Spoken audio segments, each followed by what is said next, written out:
All right, we're back. David Lombardi, Guy Haberman, talking about the 49ers. Maybe we'll talk a little Willie Mays too, since that obviously is the top news in the Bay Area right now. The Hall of Famer, the greatest of all time, passed away at the age of 93. But Guy, welcome in. This time we're running the show from my StreamYard and not yours. I finally learned how to do it. Guy, by the way, you're a technical wizard, I must say. We'll leave it at that, but you're really good at what you do. Oh, thanks. I get a lot of help. You know what? It just occurred to me. I'm looking at you on the screen, David, and I'm looking at me on the screen. And this is like, this has to be the two hairiest chests combined on YouTube. I'm not even wearing the V-neck. I get a hard time when I wear the V-neck, but I proudly put it on display there today. Yeah, it's popping up through here. That is, you're not going to beat Naiad's swim record without covering all that up.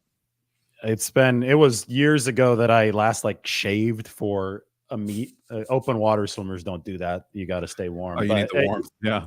Yeah. I mean, this is way back in the day when I'm actually doing lap swimming races. And, everybody thinks it's because of resistance, but the resistance that hair on your skin provides is actually minimal because it kind of sticks to your skin when it gets wet. It's because of muscle sensitivity. And your body actually processes oxygen more efficiently when the skin is shaved. So, but a lot of it's psychological too. I can't really fully explain everything scientifically, but I know that you only get the benefit. You can't use it over and over and over again. So you have to pick one or two meets a year that you're going to shave for. And otherwise, it's going to be diminishing returns really, really quickly. Wow. Yeah. So you pick one a year. So you're watching the Olympic trials right now, right? It's a swim meet in a football stadium over in Indianapolis. So swimmers are shaved, and they call it shaved and tapered for that meet. That means they're rested. Tapered. So they'll focus on that, and then they'll focus on the Olympics. Unless you're Michael Phelps back in his prime. Yeah. He was so good that he didn't even have to that's the trials. That's a major intimidation. If you just show up looking like the missing link. People are like, this guy doesn't even shave, and he's going to kick my ass. Yep. Back hair? This guy just beat me with back hair? It's incredible. Yeah, he would wear, he would show up. They had those high-tech suits back in the day. They banned those in 2009 or 2010. And those things were no joke. They would help you float. They had true buoyancy at it. And Phelps would show up to these meets with everybody wearing high-tech suits, and he would show up in a Speedo and just kick everybody's ass. That's incredible. And he wouldn't be rested. A lot like Secretariat, back in the day, the horse racing was the Triple Crown. Any horse that's won the Triple Crown has had to beat horses that were specifically focused on beating that horse at Belmont, right? The third leg. Right.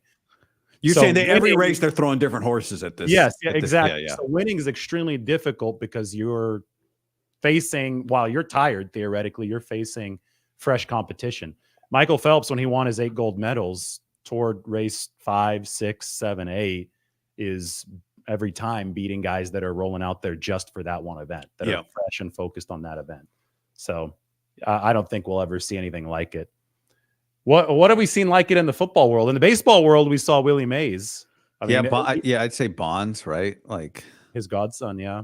Bonds was like that. I was talking about Willie yesterday on my stream last night, and a few people hit me up, and I wish I'd, when you go to his baseball reference page, 1951 is the rookie of the year. 1952, he plays 30 games, and then 1953, he does not play. Military. And then he returns in 54 and wins the MVP. So if he doesn't miss those 2 years, he might be the all-time home run champ, or at least he might have been the record that Barry broke, right? He might have broken Babe's record. Maybe he would have had a record that Henry Aaron wouldn't have caught. Well, and he played a candlestick too. He played a windy candlestick. It was harder to hit home runs at Candlestick than it was at Fulton County Stadium. Yep. So that plus missing 2 years of his prime in the military, I think he certainly would have had 715 or more. It's just a question of how many. Now, with Barry Bonds, he played at a place that was notoriously difficult for left-handed hitters to hit home runs. Right. They brought the fences in at, what is it called now? Oracle Park. I'm just going to call it Pac Bell. It's Pac Bell. They brought the fences in at Pac Bell. I know that you understand that reference. A lot of people watching don't. I've actually brought this up on the show. Got so many comments. What's Pac Bell? What's that? Like, is that some old stadium that they don't use anymore? It's like, no, it's called Pac Bell Park. It's right on the water. But anyway, it used to be 421. Nobody, these young people, and I could call myself an old person now because I'm 36, but these young people will not understand what 421 means. You'll say, yeah, Bonds hit it out to 421. Everybody's like, well, what are you talking about? It used to be 421 feet to right center. And he was the only one that could pump it out of there at that point of the ballpark.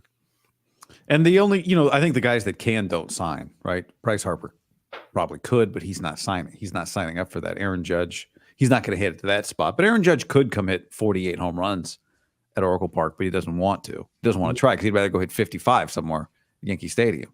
Isn't it amazing that to this day, we haven't seen a right-handed hitter hit it into the bay? Yeah. I mean, yes, but also no. Like when you just look at it, you go, yeah, that's impossible. How's somebody going to hit an opposite field home run that far? Well, I guess right down the line, it's what, 307, 309? So, but it's a high wall. You got to clear the wall, and you have to really clear. Like it's deep also. It's high and it's deep, right? If the water was 10 feet behind the wall, maybe a right fielder could do it, but it's not. I think Buster Posey's last ever home run might have made it against the Dodgers, Game 1, NLDS 2021 season, but I think it hit one of those brick towers, the water cannon towers. Would have been a sweet way to go. That would have been awesome. I thought they were going to win that series after that home run. And then they won a game in LA. Then they had him at home in Game 5, but they didn't have the magic that they had. I tell people this all the time, and I know you like this because you're a Central Valley guy, but I was calling Fresno Grizzlies the AAA baseball team for the Giants when Buster was there. And when he got to AAA, Buster was such a good college baseball player. He'd won the Golden Spikes Award. He'd played all 9 positions in one game at Florida State one year. He was a superstar, and he was a great hitter in like a great hitter sense. He wasn't just a guy who overpowered. He was a tactical hitter, and he got to AAA really quickly, and he actually got to the big leagues really quickly, and then started the next year at AAA, and then came back up and supplanted Benji Molina and took over. But when he got to AAA, he had not pulled the ball for a home run yet at the single A, the rookie ball, the single A, the double A level. And then I think at least his first 2 or 3 home runs in AAA were opposite field homers.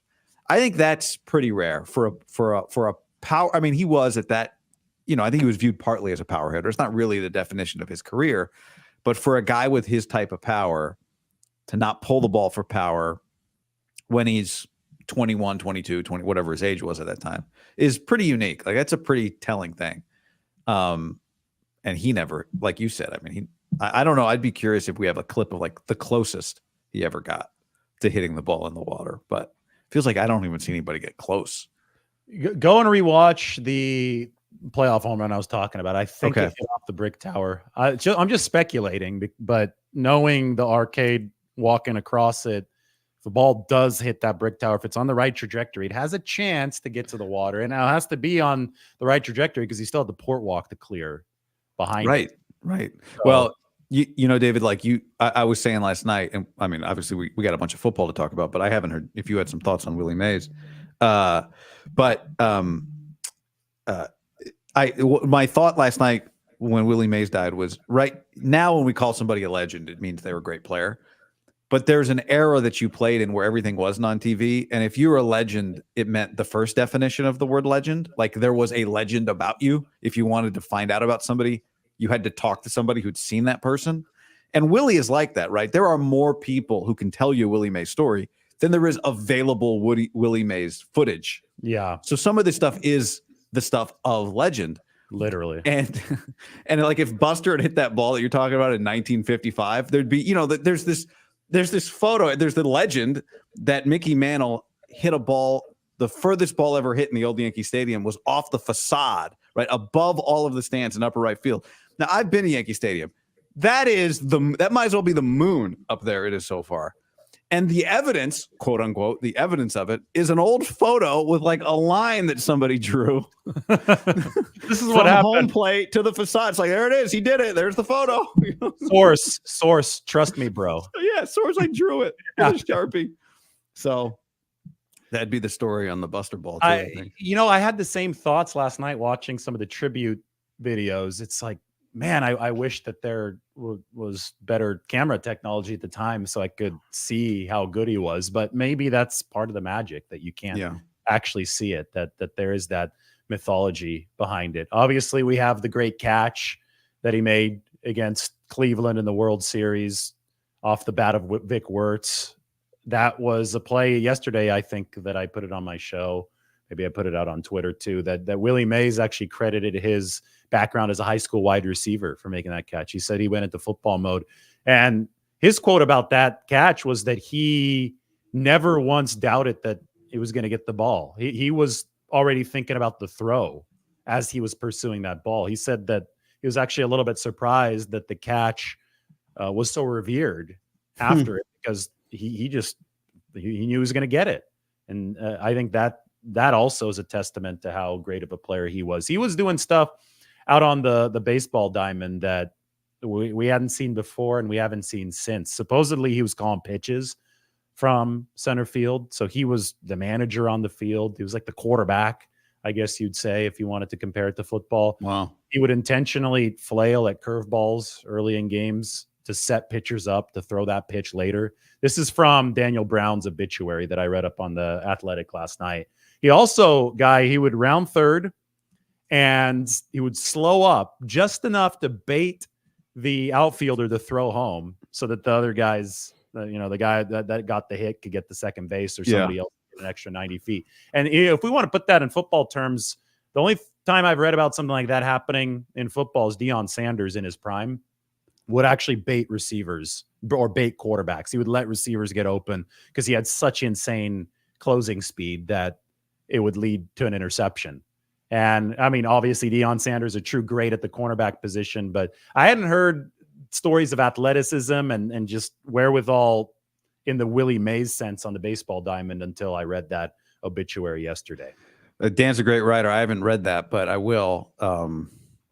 That's really cool. I did the Colorado spring game, and we got to talk to Deion for 45 minutes the day before, and he is adamant that there's a part of him that we talked to him about baseball a little bit, and he wishes he'd played baseball longer, and in another era he would have. And I think that's with Willie. Now Willie is 5'10", 170 pounds, playing the way he played much larger, obviously, but in another era, would Willie have played baseball? If he was born in 1980, what sport would he have played? If he was born in 1990, what sport would he have played? I remember, Vida Blue, who died recently, was a great athlete and got to be around him a little bit at NBC Sports.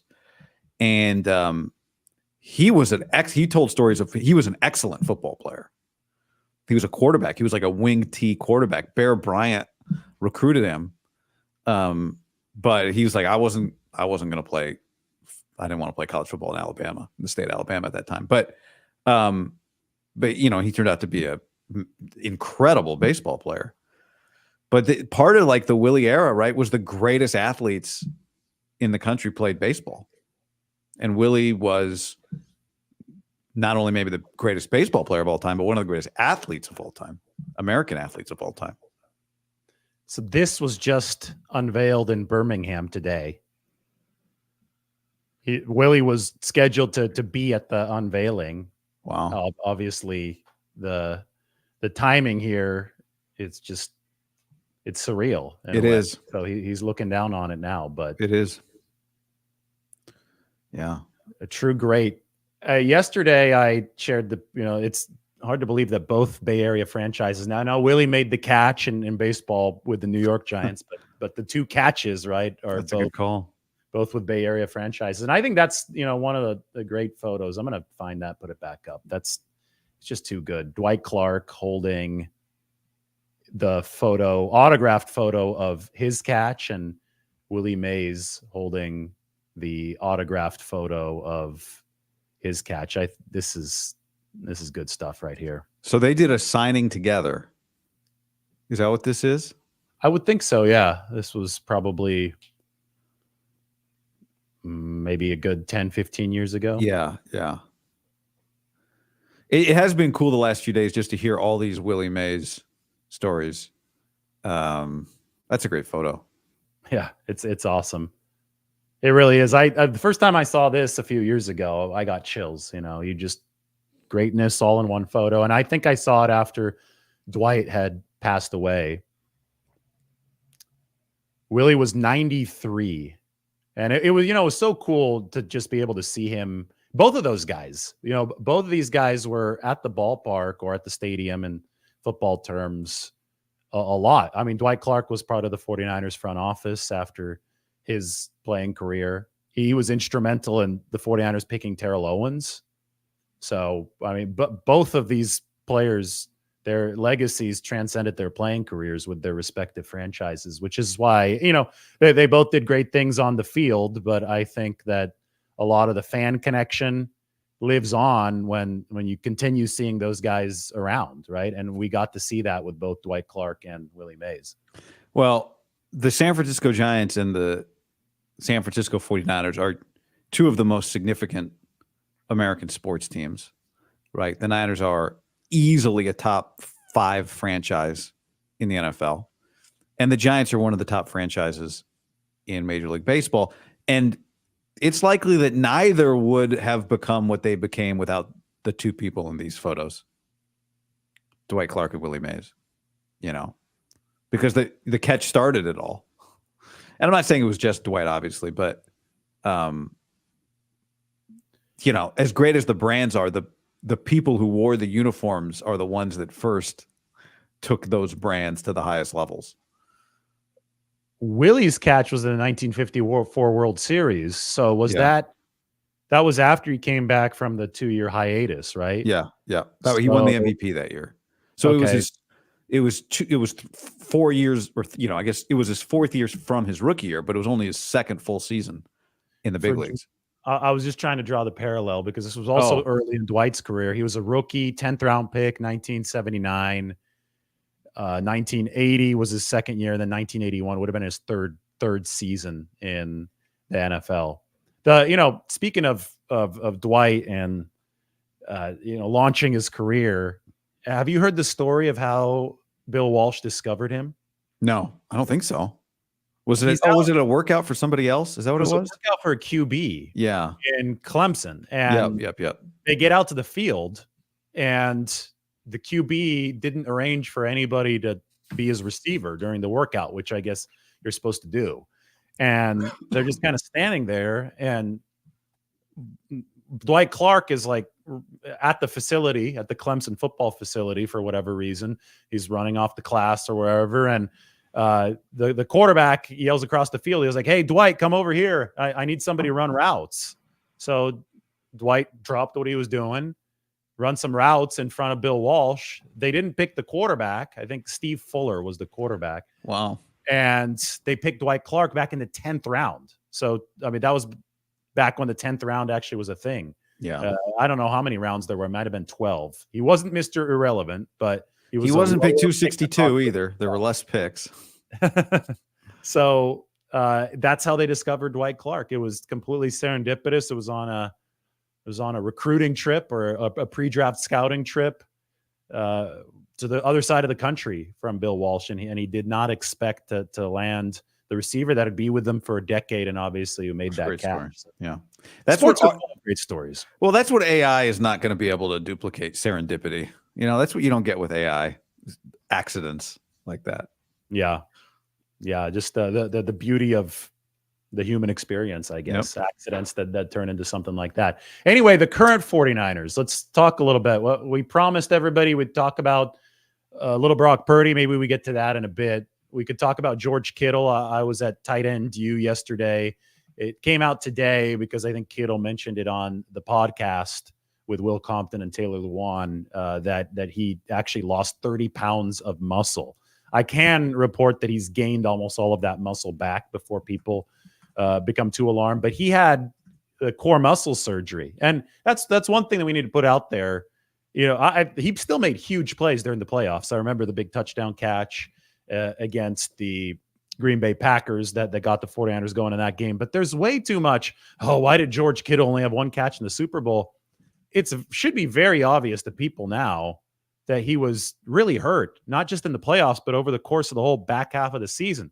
When you need core muscle surgery that prevents you from lifting weights and you lose 30 pounds, that's a good indicator that you were playing through some pain during the course of the postseason. Then he also hurt the shoulder there late in the Super Bowl. That's why he had to head back into the locker room. Anyway, George is working his way back up weight-wise. He looks nice and strong. I thought that he looked good out in the field. He was full go at tight end U yesterday. And I just think that all of this whole journey, the weight loss and the weight gain, it made me appreciate what these guys have to do. It's not easy to hold 245 pounds of muscle. Like, you have to eat an uncomfortable amount.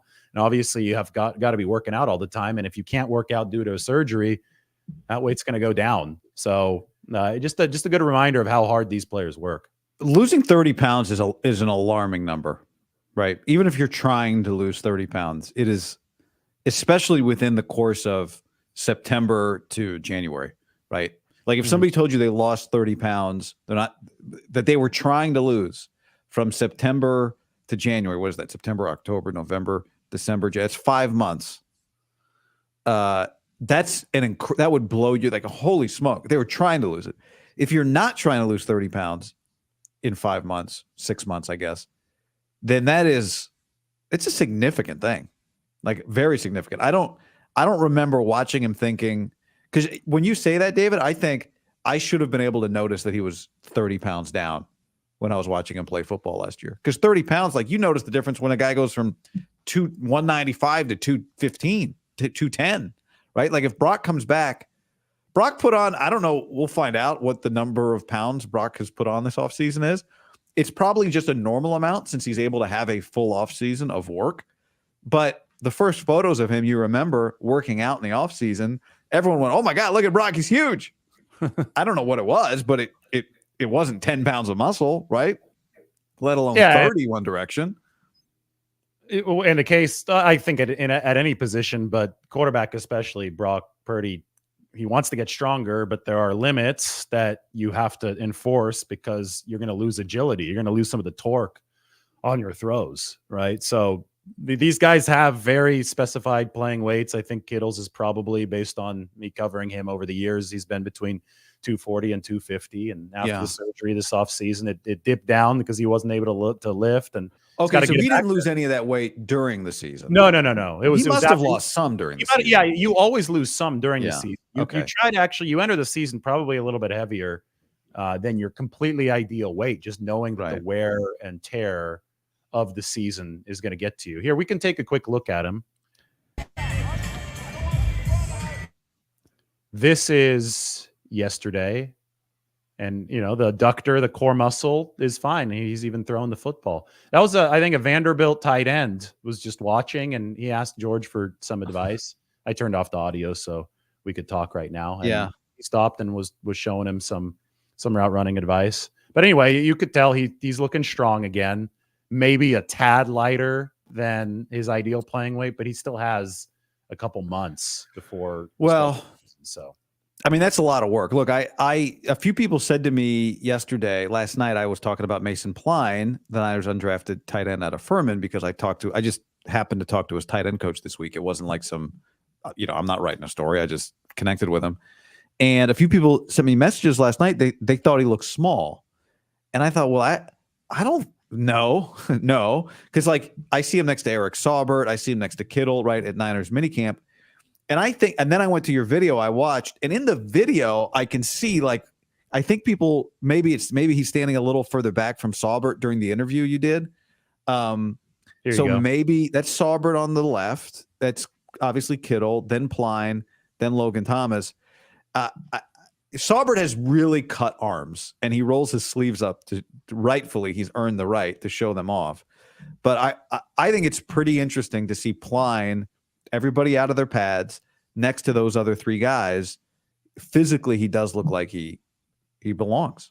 Yeah, my first reaction as I was filming this was while I was interviewing them right before George threatened to yank my credential. It was a joke, by the way, from George. I hope so, at least. But as I was interviewing them, I was like, the 49ers have some big tight ends this year, because George Kittle is not a small guy. as you mentioned, this picture right here, this is from my article up on The Athletic. The picture cuts off Saubert's muscles there, so you can't really see how big he is, but he's also very strong. But Pline, he and Logan Thomas are really tall, and if you can make Kittle look semi-short, which I think what's happening here, that's a testament to the height that you bring to the table. So I would say that Mason Pline is 6'7", 6'8", and from a muscle perspective, I don't think that he's lacking all too much. Now, of course, he's going to have to go through the NFL weight room process, and that's always a thing for rookies. He was at Ferris State, then he was at Furman, college basketball for his first 3 years, and then he started playing football in 2023. I just think it's going to be the intricacies that he has to work on. It's the small things. But it's not going to be for a lack of strength or a lack of size that he doesn't make it. It's going to be, can he refine his game details wise to succeed at the NFL level in time? Yeah, I don't want to repeat myself too much to my audience, but I think you might find it interesting. The one thing that Nick Verna, his tight ends coach, told me was that they spent a lot of time learning the Furman was like a 2 or 3 tight end offense, and they spent a lot of time learning the offense in the summer that he transferred. So he would work on the farm for 3 hours every morning, do an hour on Zoom with the tight end coach. The tight end coach said one time he called and said, "Coach, I'm going to be late to the Zoom. Let me just park the tractor. I'll be right there." So he'll fit in with Brock. Yeah, but Brock's gonna love that new commercial. Love it. But his thing was like, this guy is really sharp. He can learn very quickly. This tight ends coach is also the NFL liaison, so he knows what the NFL people look for. He talks to the scouts all the time. He talks to the teams, and is very high on Pline. So I also think that photo and Willie Mays, like all these.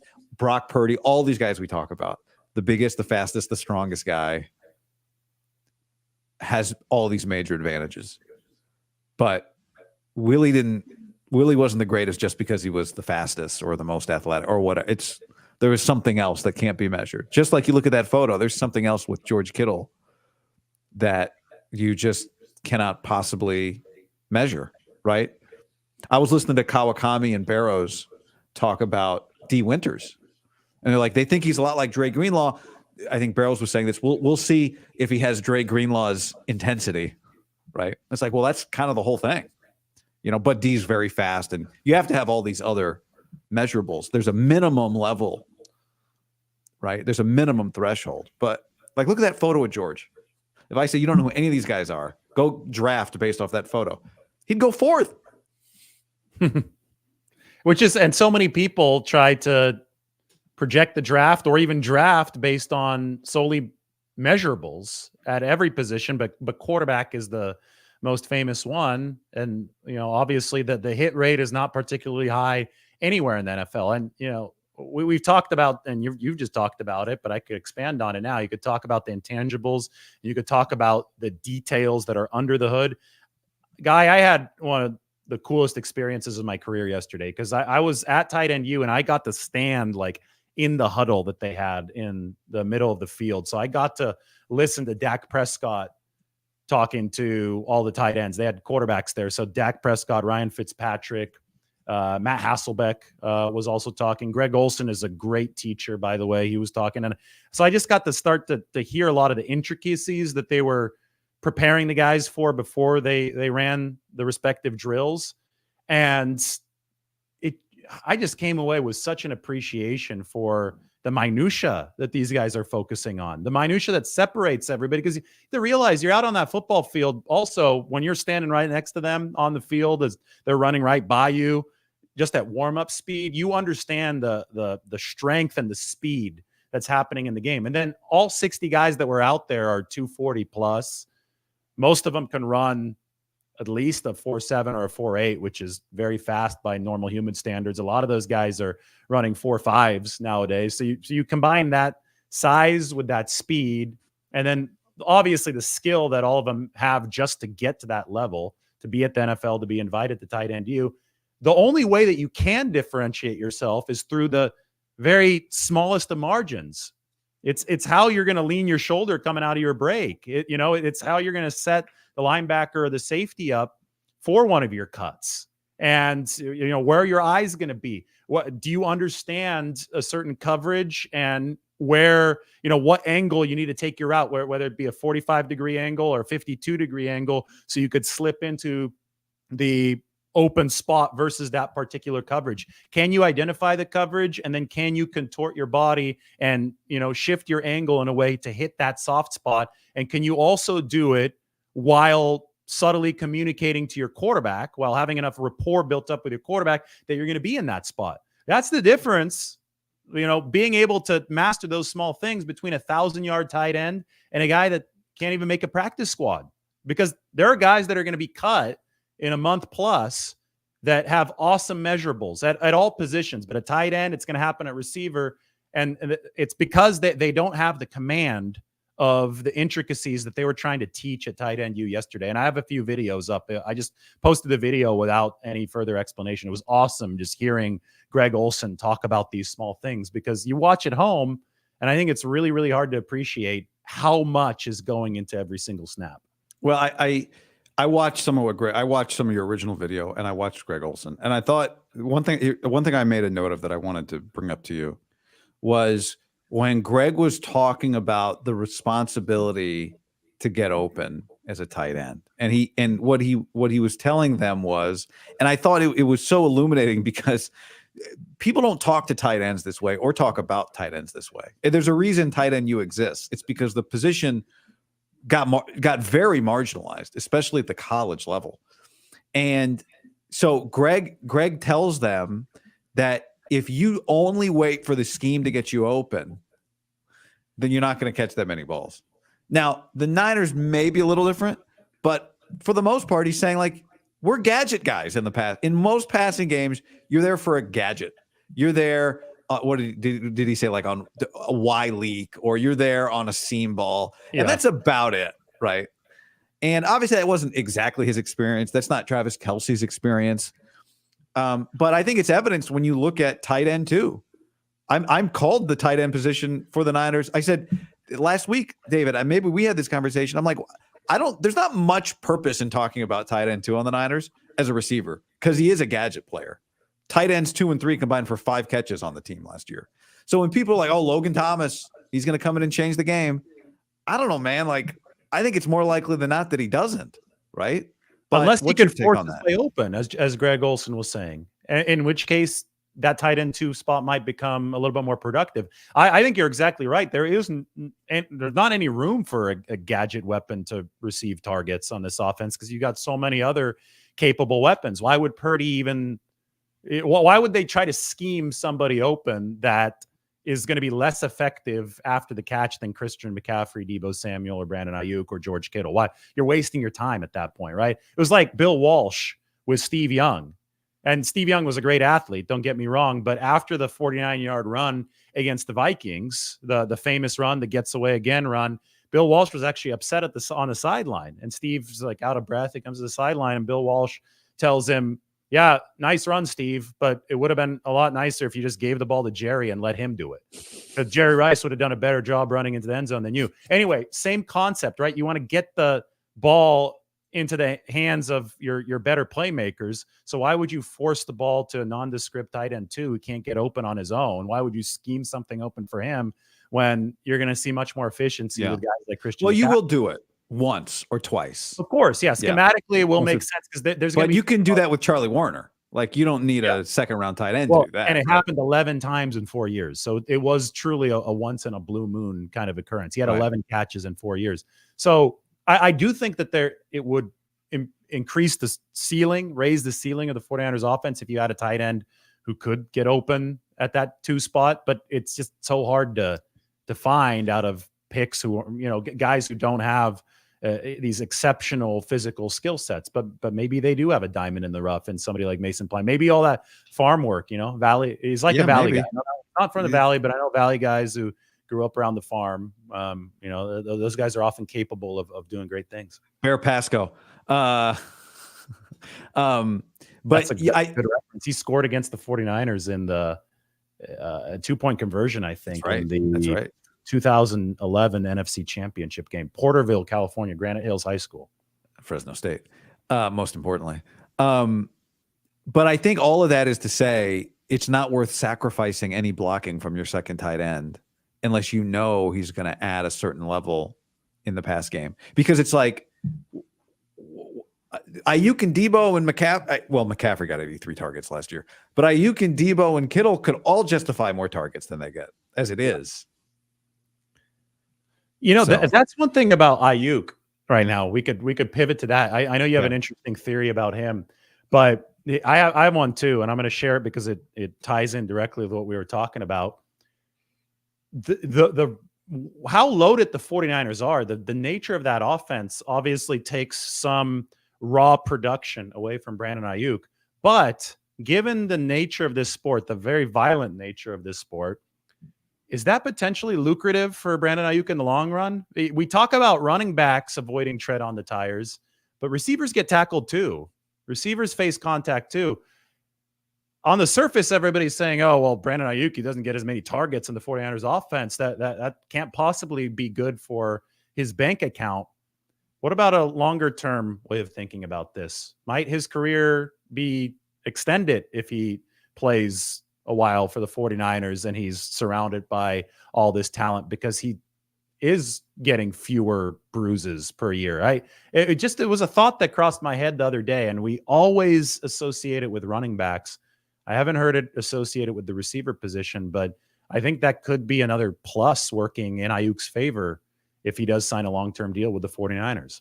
Can I play devil's advocate? Go ahead. No, I'm open for debate. I'm not sure if I believe what I just said. I'm tossing out the idea. So here's where I think the holes are there. One, I do think, and I think we should talk about this with Debo a lot. Like Debo's collisions, Debo's tackles are different than other receivers' tackles. Because he gets the ball around the line of scrimmage. So there's more people, bigger bodies.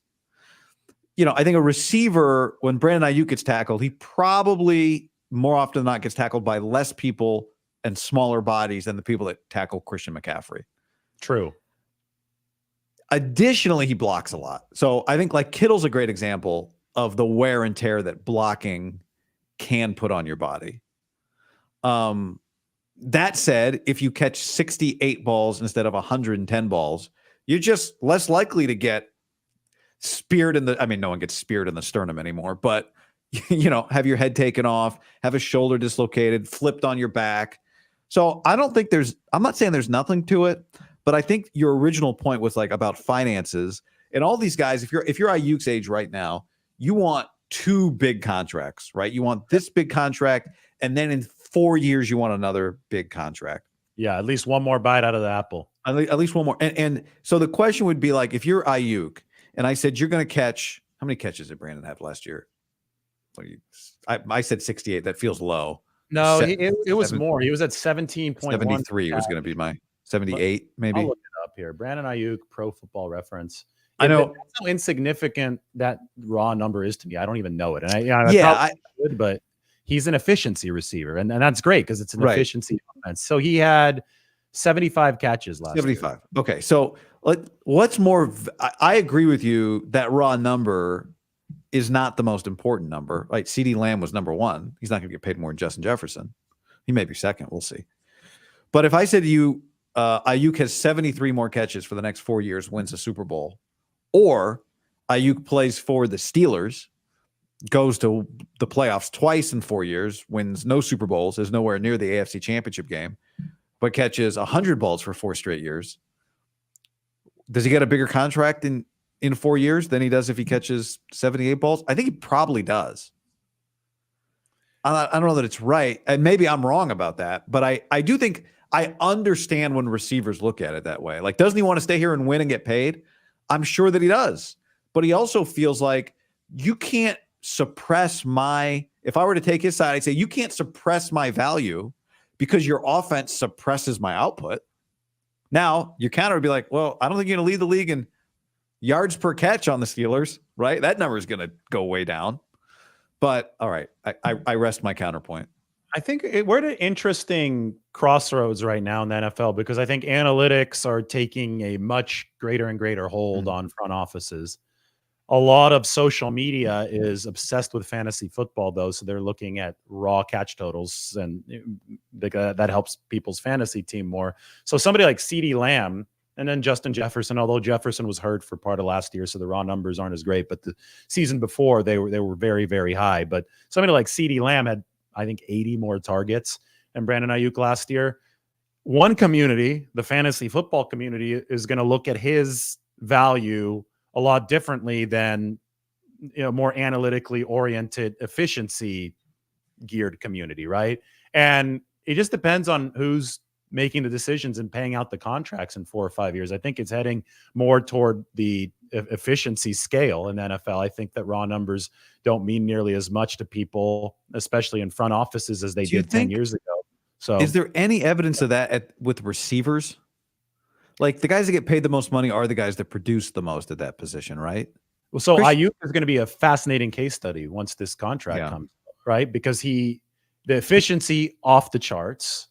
I've showed that graph so many times that his grades in separation and catch point and yak and everything, he's upper right of the chart because he's scoring literally off the charts on a per snap basis, but the volume wasn't quite there. Now the sample size was still significant. It's not like he had a tiny sample size. He was doing this over a large sample size, but it just wasn't as huge as Justin Jefferson's from 2022 or CeeDee Lamb's from last year. I think a lot of what got Jefferson paid as highly as he got paid, and we talked about this last week, it seemed that the Vikings were bidding against themselves, but still their justification, if you talk to Minnesota, would be that the volume has been there when Justin Jefferson has been healthy. I think that's the huge part of their justification. Now we'll see how much Ayuk ends up making, and the 49ers are constrained by the cap, and we've talked about that a lot, but I think his final number will definitely be driven up by the fact that he was so efficient. How far up, I don't know, but the volume has been lower than some of these other receivers. So what's your Ayuk video theory? They don't want me. So why don't you share yours first? Because I think yours. Do you remember the Aaron Judge video when he was a free agent? Was it he was in the St. Regis? And it was. And they're like, "Oh, Aaron, what are you doing?" And he pretended like it was completely fake, right? It was staged. Aaron's like, "Oh, I'm just here visiting some family." But they obviously staged too. But so you think what he said he didn't mean at all? No. Okay. Aaron's was 100% stage and 100% fake. Brandon's was obviously staged. And I think like his body language to me, he could barely keep a straight face. He knew what he was doing. Now, that doesn't mean that he doesn't feel the way of what he said. But I think he told Jaden Daniels, we're going to FaceTime you. I'm going to tell you this thing. Like my analogy is Brandon, if you watch him in that video, he looks like Jimmy Fallon trying to get through an SNL sketch. Like Jimmy Fallon can never keep a straight. I actually saw a former SNL cast member criticize him. Like, hey man, your whole thing is that you just can't get through a sketch. Like that's not a thing. But Ayuk couldn't even get through it with a straight face.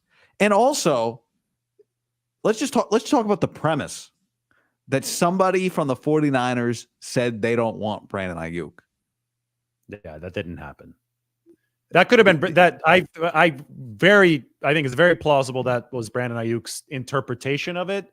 But the second that I heard that, I said, well, he just doesn't like the 49ers offer, and he's interpreting that as the 49ers don't want him. He wants $32 million a year. I don't know. I'm just tossing it out there, and the 49ers have only offered 26. So alternate theory. Let me give you one other theory, which I just baked up in the last 10 seconds, actually. Because we don't know who doesn't want him in this video. He wants us to think that it's the Niners that said they don't want him. He's not even talking about football, you think? It could. Well, what if he's talking about Jaden Daniels' team? What if his agent went to Washington, went to Adam Peters, like, hey, man, if I can get the Niners, like, to trade him to you guys, would you be willing to, the Niners are going to want like a first. Would you trade a first and give him $30 million a year?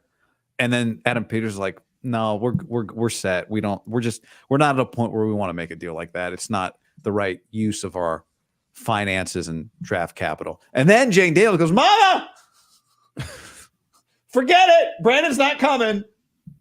Washington, we don't want him.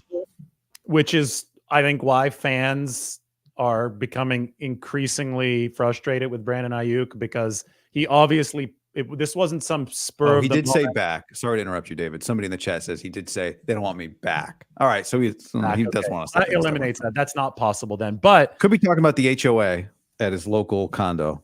I think we need to zoom out and say that the overarching point here is that Brandon Ayuk is intentionally putting this stuff out there.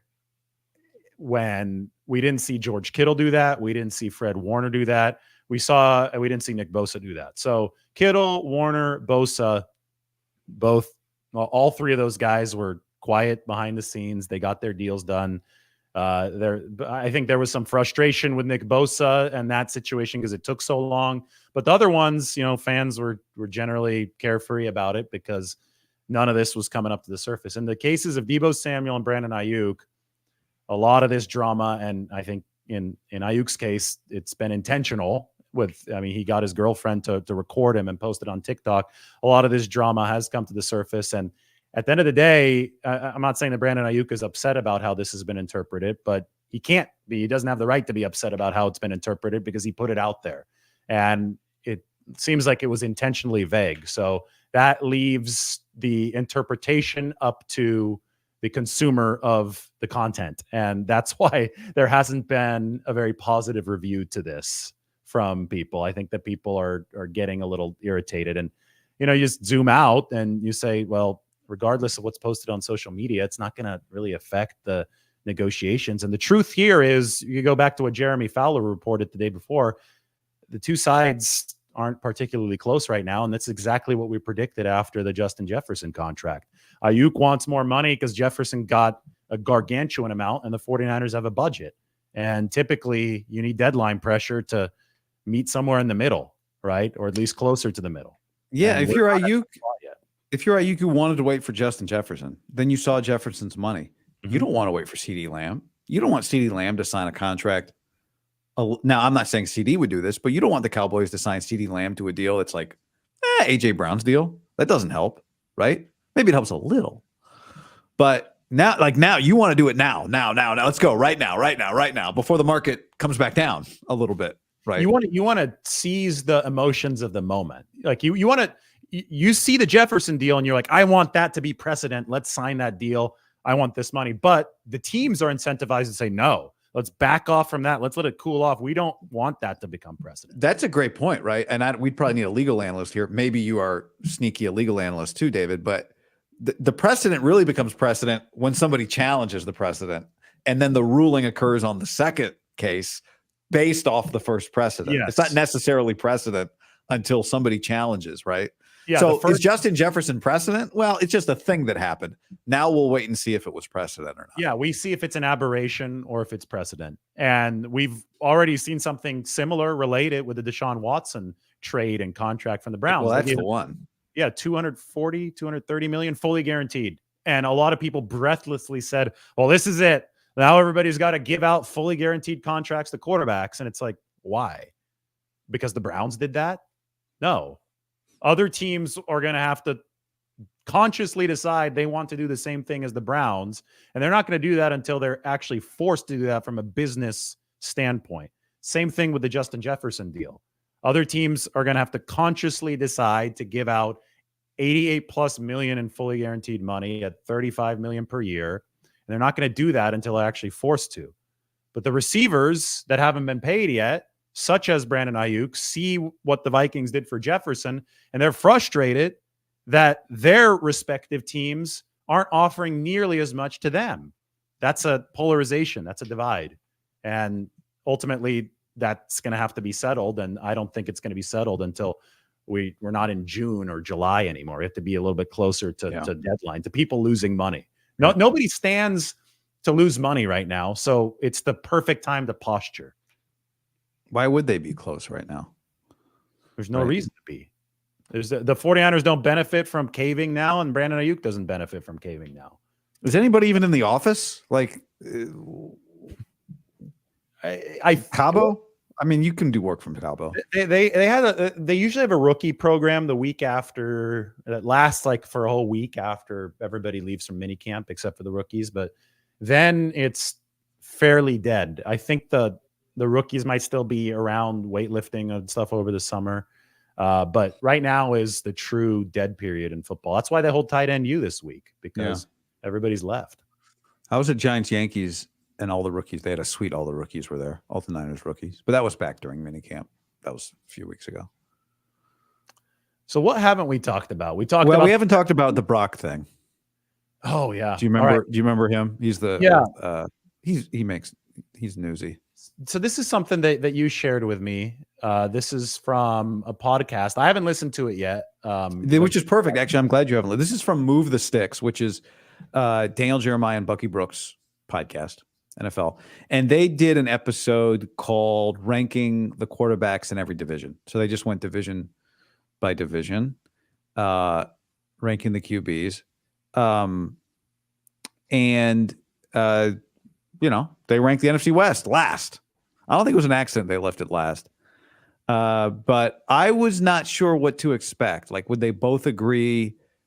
I knew who they'd put 4. I wasn't positive what they would do 1, 2, 3. Let me ask you this before you play it. If we polled 100 people who cover the sport, okay, do you think there would be consensus 1, 2, 3 NFC West QB ranks?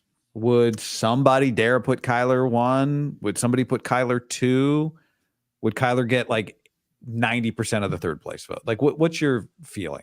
Well, I learned in political science in college that no matter what question you put out there, no matter how ridiculous it is to a poll, you're not going to get, if it's totally obvious that one way should be the answer, you're not going to get over 90%. There's always going to be a horde of contrarians, or not a horde, maybe a small group of contrarians. It's about 10% big that would put Kyler Murray as the top quarterback in the NFC West, even though that's a preposterous thought.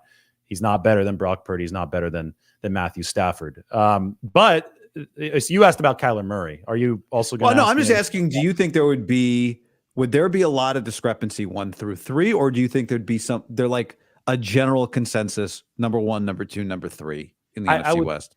There'd be a general consensus of the top 2, but not, I don't know if there would be much consensus about what the order of the top 2 should be. I think it would be Stafford or Purdy. I think the fact that Stafford has won a Super Bowl carries a lot of cachet. I think that a lot of people, though, after seeing what Brock Purdy did in the playoffs last year, especially down the stretch of those games, have said, well, he's got it too. It's just a matter of time before he wins a Super Bowl. So I don't know where the split would be if you polled media members, but it appears that they talked about it on this podcast. Should we have a listen?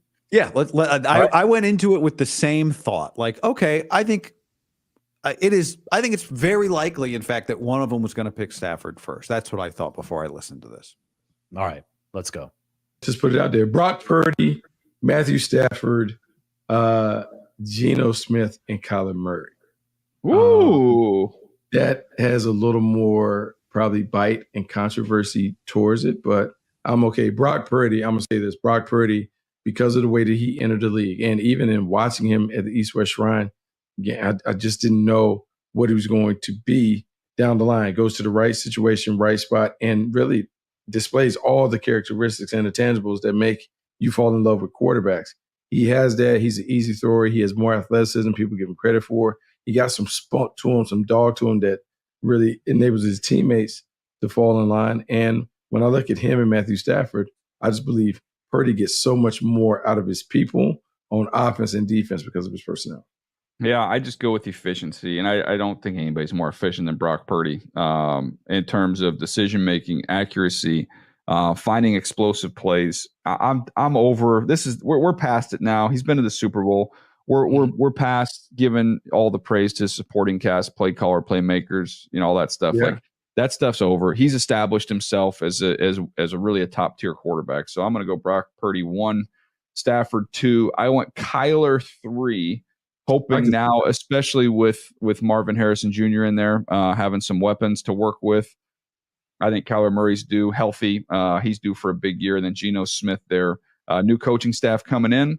Some adjustment there. We'll see how Geno plays there. You got to remember Sam Howell obviously has entered the building too. So he's going to have to keep playing at a high level, or they might get a quick look-see at Sam Howell at some point. Wow, that was refreshing to hear. Actually, data-based. I'm kind of pissed. I thought I'd get to be offended after this, but I'm not offended. I've tuned out all those rankings just because come on. The guy is making NFL history over the first year and a half with the efficiency numbers he's putting up, and you rank him 17th. It's just, at that point, the rankings just don't matter because they're so laughably off. So it was cool to actually hear database justification, efficiency. And then obviously I think that we both agree that Purdy brings something a little extra to the table, maybe a lot extra to the table with the moxie, his ability to move not just within the pocket, but also take off on off-schedule plays has given the 49ers that little extra spunk that has allowed them to win those playoff games. You know, that second half comeback against Detroit. I still remember, I think this was after they had already tied the game, but maybe the most impressive play that I've ever seen Brock Purdy make was when he spun out of the sack. It looked like he was going down for sure. And then he rolled out to the naked side and he hit Kyle Juszczyk, tiptoe catch, got both feet in bounds. Which looked at that play. The catch was outrageous. I mean, both sides of that play. It was, I mean, that was a superstar play, superstar connection. Juice has made the catch Juice made in the Super Bowl diving for the first down was also that. Was that the one in overtime? Yeah, near sideline. I think it was third down.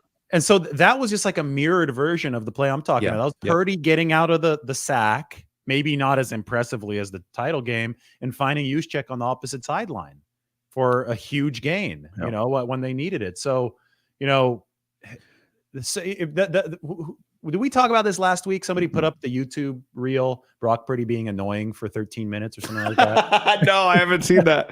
It's so good. It's so good. And it's like, damn, this is how, you know, Seahawks fans must have felt like when they had Russell Wilson in his prime. Good. You know, you couldn't corral him. And I think there's a lot of comps. I had a few thoughts about this. One, I joke about being offended. First of all, I'm not getting offended about anything really, but I would not have had a problem like if one of them had picked Stafford. I do think it's a little unfair is not the right word. We're catching Stafford at a good time to compare him to quarterbacks, right? He's been hurt a lot. He's last 2 years, I'm looking at his numbers. He's a 12-12 quarterback in his last 2 seasons. He barely played 2 years ago. It'll be interesting to see. He's going to be back, but he wants a new contract. Jimmy Garoppolo, could you imagine a Stafford holdout? And there's like a week of practice where Jimmy is QB1 for the LA Rams. You know, what Stafford lacks, especially in his prime, what he lacked in efficiency, he could make up for with pure talent. And that's the attraction of him. He went through hell. Not Alex Smith's hell, a different type of quarterback hell. He was paid a lot and got to play a lot, but he went through a different type of hell in Detroit. Who knows if he'd been drafted by a 24-year-old Sean McVay or something, right? Like if he'd spent his whole career with McVay, if he'd really spent his prime with Shanahan or McVay or Matt LaFleur, what it would have looked like for him. And I say all that to say, like, I do think we have to have respect for longevity at any position. It's why I really respect Frank Gore's career, right? When people say, well, he compiled, even if I grant you that he compiled, and I'm saying this to Lombardi he's got a Frank Gore jersey illuminated behind him on the wall. Even if I grant he compiled at a position that nobody compiles, nobody lasts 2 decades at running back. That's a superpower. So what I'm saying is I would not have had a big problem if somebody put Stafford there, just based on I can't put a guy who's done it for 15 years behind a guy who's done it for 1.5. I would understand that. Now, that said, I thought it was interesting that, you know, Daniel Jeremiah makes the point. He's like, hey, but we've gone through a whole season. He went to the Super Bowl. All of that's real. I think the efficiency is the key for Brock, right? Like the question will become when you play a game like he played against the Ravens last year, or you play like against the Browns, which he actually put him in position to come back and win. And if you play 5 years, then we'll get we'll get to see it all, right? If he's a starting quarterback for the next 3 years, we'll get to see all this stuff that we want to see that'll prove one point or another point. What happens in the games where he's not efficient? He's been so efficient so frequently. Does he win big games? And this was the Stafford thing. Yeah, Matthew might throw 3 picks, but damn, he's going to make some plays, man. And he might make up for him later. Does Brock have a game where he throws 3 picks and then makes up for it later? Right? The catch, Joe threw what, 4 that game? Interceptions? Or 3 and a fumble or whatever it is? Yeah, he threw 3 picks before, or maybe I think turned it over 4 times with 3 interceptions in that game. Yeah, I think it was 3 interceptions and a fumble. We saw a little bit of that from Purdy in the playoffs, though, right? We saw early struggles, and then he turned it on when he needed to with some big plays. Yep. So I thought it was interesting that both those guys picked him, even though we talk about him like, is he one of the best quarterbacks in the league? So being the best quarterback in your division is not some great award. But I do think there's some meat here. Like, I think it's hard to be the best quarterback in the NFC West. Maybe Kyler will come back and be a better player this year. I thought I'd kind of out on Kyler. I thought he showed some promise. Bucky had Geno Smith ahead of Kyler. Like, that to me is crazy. I wouldn't do that. And then Dale Jeremiah goes, well, we might see Sam Howell this year. So there's a big gap between those two. They really disagree on Geno and Kyler, but they agreed on Brock.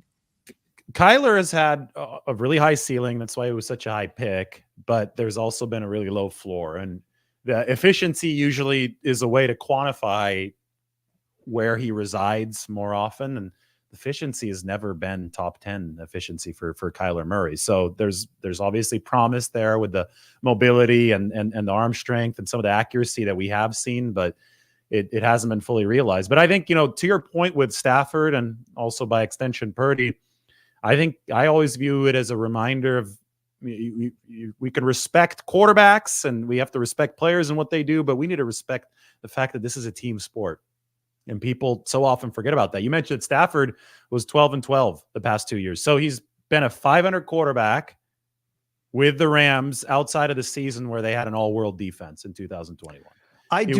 I'll be honest, David, like, I give him credit. I thought last year I did not think they'd be as good as they were last year. Yeah. So you might have elevated them. And I'm not saying this to denigrate Matt Stafford. I'm the ultimate, the team matters to the quarterback kind of guy.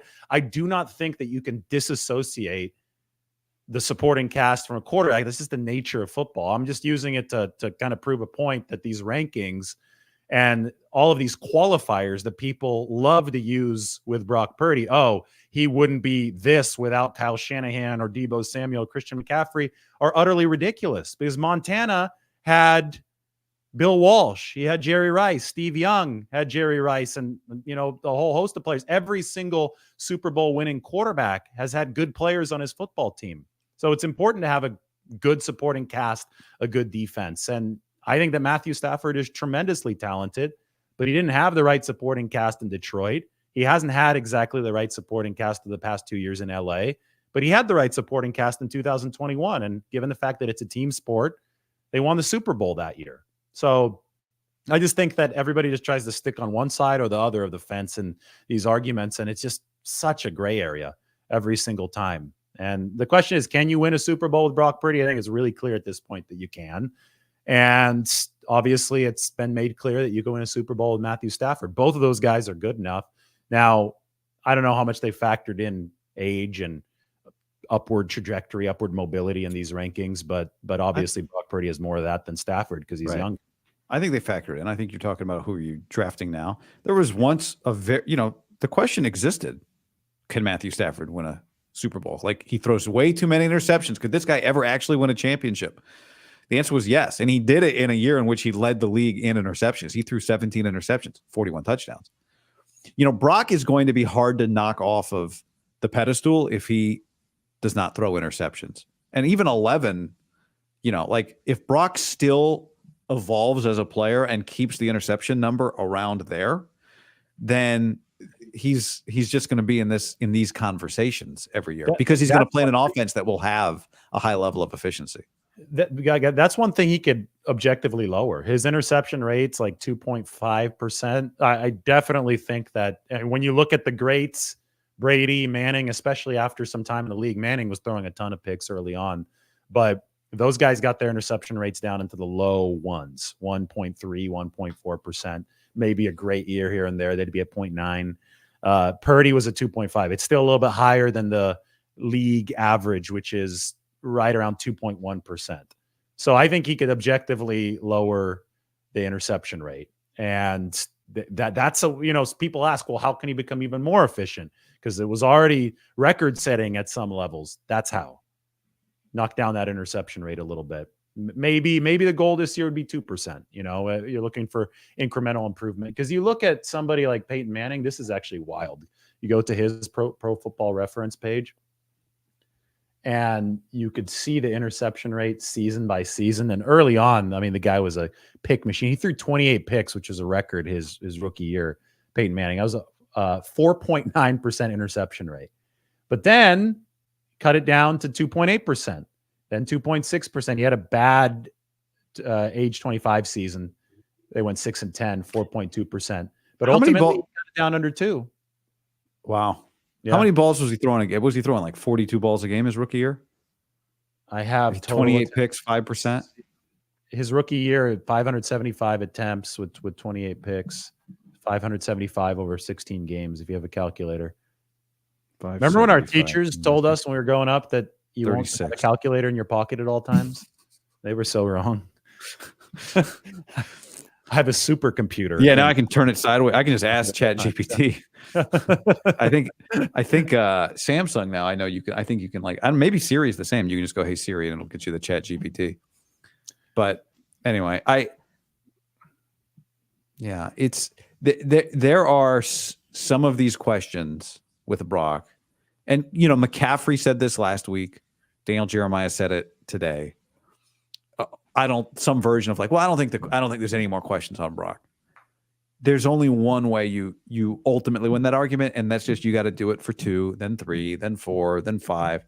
Nobody talks about Montana's supporting cast.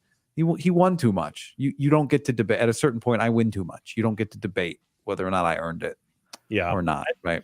And the Super Bowl is the holy grail, right? You have to win one. Yep. That quieted things with Steve Young as well. And Steve Young was an all-world performer. He's the best quarterback in the world, but it was the Super Bowl that finally silenced the questions. Yep. So, yeah, that's why this year is so big. It's not the stakes aren't just there for Brock Purdy's reputation in the national media, but the money hinges on it this year too. I think if he delivers a good year, he's going to get paid a lot regardless. But is this going to be a record-breaking amount? Is this going to be a little bit less?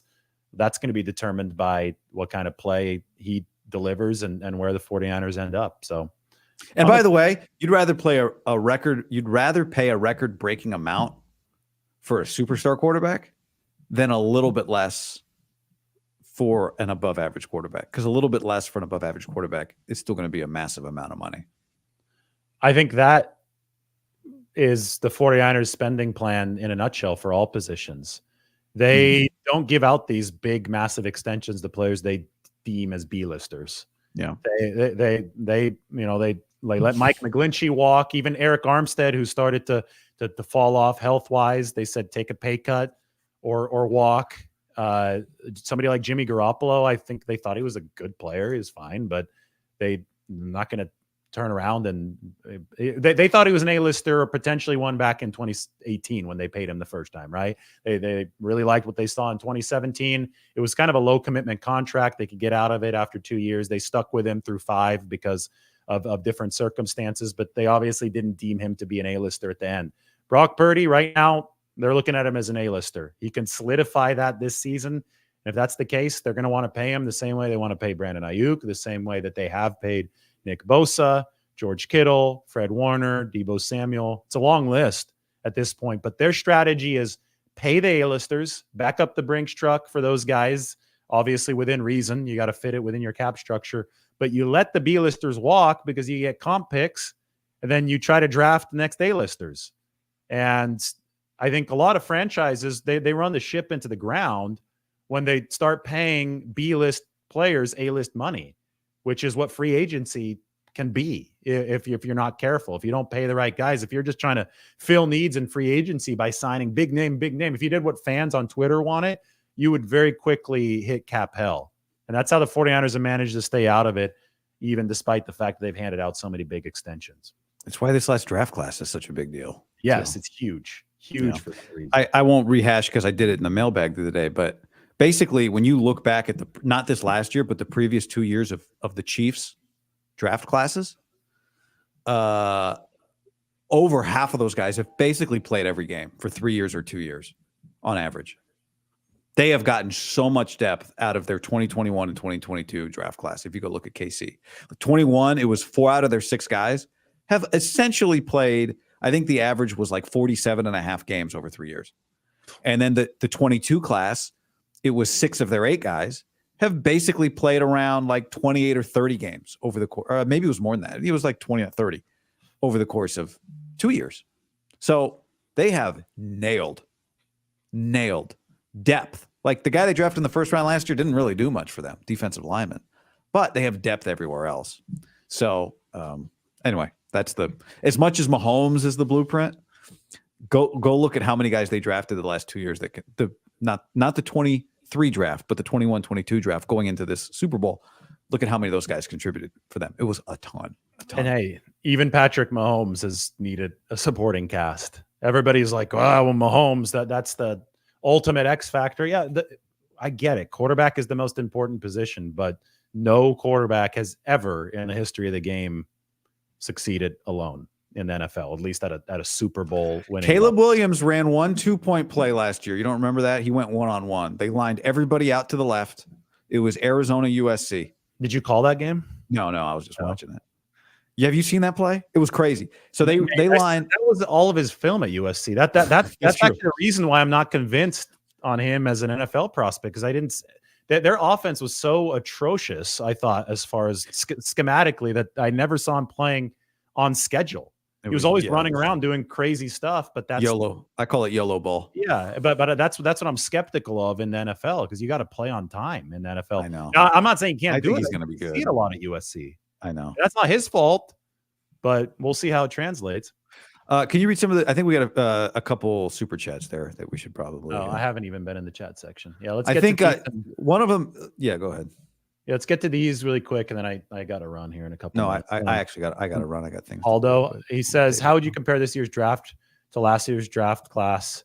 Seems like it has more potential overall. I mean, you answered your own question at the start. I know it's super early. I mean, it's OTAs. On paper, we can see what they're thinking with each guy. I think Ricky Pearsall moves really well, but you got to see him with the pads on, and you have to see how they perform in games. Yeah. I'd say potential for a high to be higher. I'm sorry to interrupt you, David. I thought you were. I was just going to say potential for a higher floor. That'd be how I. That's a good call out, because they got a lot of guys with 4 to 5 years, maybe even more. Some guys of college experience with that extra year of eligibility. They also just had more, draft capital this past year. They actually had first and second round picks. They didn't pick until late in the third round in 2023. So that's worth mentioning. James asks, which NFC West team has the best offensive line? Which NFC West team has the best defensive line? Well, I think the 49ers will be back with the best defensive line. It's going to be them and the Rams in contention for that. Jared Verse, yeah. O-line wise, I mean, the Rams poured money into it. I don't know how much bang for the buck they're going to get, though, from those guards. They signed 2 guards at $16 million a year, including Jonah Jackson. And both of those guys, I mean, they're solid guards, don't get me wrong, but they're not world beaters. They're not top 5 pass protectors. They had to get better up the middle in front of Matt Stafford, because, I mean, even especially at this age, he's not particularly mobile. But they might have the best offensive line on paper. I just don't think that it's going to be a great offensive line, despite the fact they poured a lot of money into it. How about Seattle's D-line? You like them? I mean, I do think they can be a hard group to move. And they, the addition of Leonard Williams last year. Yeah. I just remember the great Seattle defenses. I know. That's 10 years ago now. And every year I seem increasingly underwhelmed by what they bring to the table. Now they have a coordinator change, right? I mean, McDonald is the coach now. He's going to be calling the defense. And supposedly that's the hot new defense, the new scheme in the NFL, and he's got a bunch of wrinkles, and they're going to be running multiple fronts and changing things up. So I'm gonna have to see Seattle to judge them. I do know that in the dying years of the Pete Carroll regime, they no longer had the horses to run what they wanted to run up front effectively, and that's why the 49ers would smother them every single time they played. Like that, Seattle wasn't doing what they needed to do up front. So we'll see how that unit and those pieces and Leonard Williams fit with what Mike McDonald wants to do. I think you're going to be better on offense. Yep. Go ahead. Yeah. Well, then you're putting all your chips into the Geno Smith basket. And I'm putting my chips in the new OC basket. When 49ers play elite defenses that can stop their scheme and really no one else. Ayuk and really no one else can go in. Oh, BA. I didn't see BA. BA and really no one else can just win one-on-one. Jefferson can easily. He would have been the Super Bowl MVP last year. That's why the 49ers wanted him. Well, I think the 49ers have left no stone unturned as far as inquiring on the availability of players during the offseason. They checked on Aaron Rodgers in 2021 before they drafted Trey Lance. So it didn't surprise me they went after Jefferson. Having a man-beating wide receiver is extremely important, especially against some of the best secondaries in the league. And the Chiefs had one of the best secondaries in the league. No secret that the 49ers struggled to separate in the Super Bowl. They went and got Ricky Pearsall. I mean, Ricky Pearsall was a great separator in college. They think he could do it at the NFL level. Can he do it against press man coverage? Stay tuned and find out. But I think it's a good point here. And I think that it's torturous to sit here on June 19th and speculate about this kind of stuff over and over again, because we have to see it in padded practices against actual competition. Here's what I'll say about this, and then I'm done. All the stuff about not being able to separate in the Super Bowl is totally legitimate. The Chiefs did an excellent job. But I think that gets pointed to as the reason the 49ers lost. And if we had to pick a thing that cost them the Super Bowl, to me, is they blew two protections of the most critical offensive plays of the game for them. Period. Yeah.